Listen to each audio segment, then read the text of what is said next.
Here on the field with head coach Jack Wright after a convincing 50-0 win. Jack, just overall, what did you see from your club tonight? Anytime you get a win with a wide margin, there's one thing that probably is true every time you get this, and that's you win up front. Both sides of the line of scrimmage, offensive line, defensive line, did their job. And so I think that's what you got to look at. Just up front, we were able to win on both sides. We'll start with the regulators. They hung to 0, and it wasn't just a 0 on the scoreboard. No first downs in the first half. They didn't get the first down until about 4 minutes left in the third quarter. I think they finished with 3, a pretty dominant performance from them. Yeah, as you know, Don, I'm on the offensive side of the ball here, and I looked up in the third quarter and I asked them in the box, I said, have they gotten a first down yet? And they said, I don't think so, Coach. And they kind of did some remembering themselves, and they said, no, they haven't had one. So I thought that was amazing. Just a great job by Coach Shufelt, Coach McDougal, and Coach Smith having that side of the ball ready, and great effort and energy by the regulators today. Had a couple of takeaways, I think. Kionte Curry had an interception, got a fumble recovery, also had one in special teams. We'll talk about special teams in a minute. But they were able to get the ball back for you all on offense. Yeah, Kionte made a great break on the ball. The quarterback was rolling to his right. Kionte read his eyes and kind of undercut the route. And so wish he'd have got a little bit more return yards there. I think he could have got a little more out of that. But he made a great play on the ball. And he's a transfer, so he's coming in here as an older guy and been one of our leaders through training camp. Offense, almost 570 yards, very balanced running and passing. What did you see from your squad? 50-0, you would think that everything was clicking on all cylinders, but if you were at the game and watched closely, we had our struggles in the first quarter and even into the second quarter. So I'm just proud of our guys for continuing to play hard and fight through the struggles, not get frustrated, not point their finger and say, hey, you're doing this, you're doing that. Just staying with it.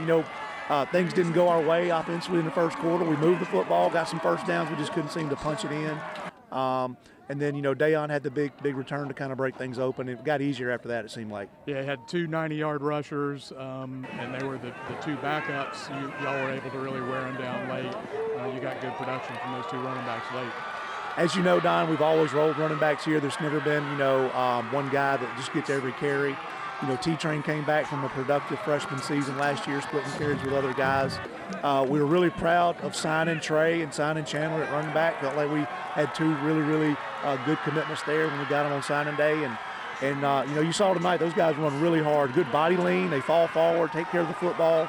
They just always seem to finish runs. And, T-Train the same way. I mean, it's just fun to watch those guys run. They really do stick it in there and try to get every yard that they can on every carry. And Eli was really good. He got the start tonight and threw for 300 yards, but almost, I think. Okay, yeah. Eli, coming off a big game last week at Northwest, I kind of had to hot in against Northwest, and he got the start tonight. And, he did really well. Made a mistake or two, but, at quarterback there's a lot of pressure on you, and he was able to fight through those and finish really strong at the end of the second half and into the third quarter.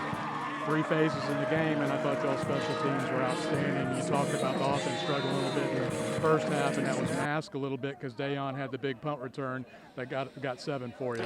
Yeah, we didn't even have a return set up there, Don. I mean, he kind of made some guys miss in the open field, and that was really, all on him. And he is very dangerous in the open field. Just proud for him to get going. He's a guy that can really do some things for us. We need to get the ball in his hand more on offense, and if he gets an open field, we saw what he can do tonight. Had another long kickoff return too, and it was productive in the passing game as well. You also got a safety after they snapped the ball over the head. Y'all were able to get back there and force that. And like I said, I think y'all won that phase of the game convincingly too. Yeah, we have a really good kicker coming back. Yeah, Gabe's did a great job last year. But I do feel like that we are better in our coverage right now. It's kind of hard to put a finger on, exactly why we've improved. Obviously we've got some good players covering kicks. I think it's the main thing. But it seems like our return game, our kids are a little more locked in and focused on what their assignment is and finishing blocks in the return game. So. Just a compliment to our players who've taken every detail important and trying to execute to the best of their ability. This week y'all moved into the top 10, moved up to number 8. You're 2-0, but I heard you talking afterwards that the real season kind of starts this next week. You got division play starting with a trip to Summit in Southwest. We're extremely proud to be 2-0. I mean, we beat 2 good opponents. but those really have nothing to do with what our goal is. First and foremost, we need to be competitive in the South and try to get in the playoffs.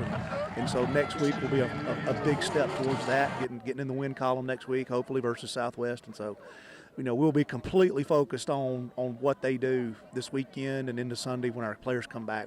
They'll present a challenge, and that's a game we've got to go on the road and win a South Division game, and we know how those go. Those are always really hard. In one way, it'll be a nice change. We'll have a full week to get ready. This was a short week playing on Saturday. I thought y'all guys bounced back. This week you get the full regular week. So yeah, we haven't been able to breathe, Don. I mean, for about 7 days, we have not been able to breathe. You've been in the office with us on the same schedule, trying to just get everything in order on a short week, and it's just been chaos. And just what people don't realize is you can have all the plans in the world, but something hits you every day and kind of takes you off your track.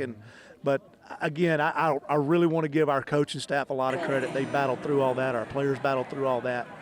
They could have asked for a day off or cut a practice short, nothing like that. Our guys had a great attitude towards it, and we wanted to be ready to play really well tonight. Gulf Coast had 3 football game days in 8 days because we had to come back on Saturday, and there's a lot of people behind the scenes that got a lot of work done to make all that happen. So. Yeah, I do appreciate you, our athletic administration, all the people that work the gate. I know we have a lot of volunteers that are staff members here at Gulf Coast that come in and put on a great show and go the extra mile for our supporters. And for them to do that 3 times in 1 week, when you put it like that, Don, that is a huge sacrifice for those people to come here and do that for our players. And that's really what it's for our players to be able to come out here and put on a show. So, our deepest thank you to those folks. Thank you, Jack. Thank you. Here on the field with defensive back Kionte Curry from Mims, Florida. Kionte, big night for the Regulators. You hung a 0 up on the scoreboard all night. How did y'all play tonight as a group? I think we played very good. We still got things we need to work on. I feel like we got up a couple yards more than we should. And last week, we gave up 14 points that really shouldn't have happened. So we came this week prepared, not ready to give up no touchdowns. Y'all didn't allow a first down until about 4 minutes left in the third quarter. It was a pretty dominating performance, and I know y'all will look at every play and see a yard here, a yard there that you couldn't do. But what does it feel like to be kind of that dominant in a game? Very dominant. We're very dominant at times. We just gotta do our job. Yeah, that's what we work on all week. Everybody doing their job, not just no one-man game. Everybody just do their job. So.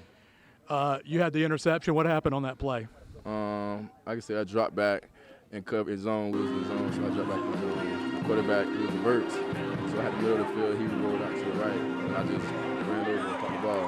Seen the ball in the end zone, go get it. Coach Wright said you probably could have gotten a couple more yards on the return. You're probably a little upset you didn't get more coming back. Yes, sir. What'd you see from the Bulldogs offense tonight? Last week, they started out real slow. So this week we came, we just comforting them, telling them this week we're gonna need you. We're gonna need you to start off early this game, not late. Because last game we thought it was gonna be more of a battle. Because it was 7-14 first half. This game they came out and played very well. And all week we compete with them, with the receivers, everybody. So everybody just compete on both sides and make each other better every day at practice. You guys will start division play next week. Y'all are 0-0 in division. Gulf Coast has won 4 straight South titles. What does that mean for you guys? It mean we mean good. It mean good. I mean, each game we just gonna watch film next week, do the same thing we do, prepare for the other team. All right, thank you, Kionte. For sure, appreciate it. Here on the field with offensive lineman Joe Bradford, the big center from Pass Christian, played at St. Stanislaus. Joe, dominating performance tonight for the Bulldogs, 50-0. What did y'all do up front to kind of pave the way? Yeah, I think we were going over their defense pretty well all week. Everything we saw today, wasn't unexpected. We started off a little slow, but I think as the game went on, came out that second half, had a good first drive. After that, we were rolling. Y'all were pretty balanced. You ran for like 240, threw for 260, something like that. What does that mean for an offense when you can do that? Yeah, if you can establish a run game and then come out with a pass afterward, it's hard to defeat that.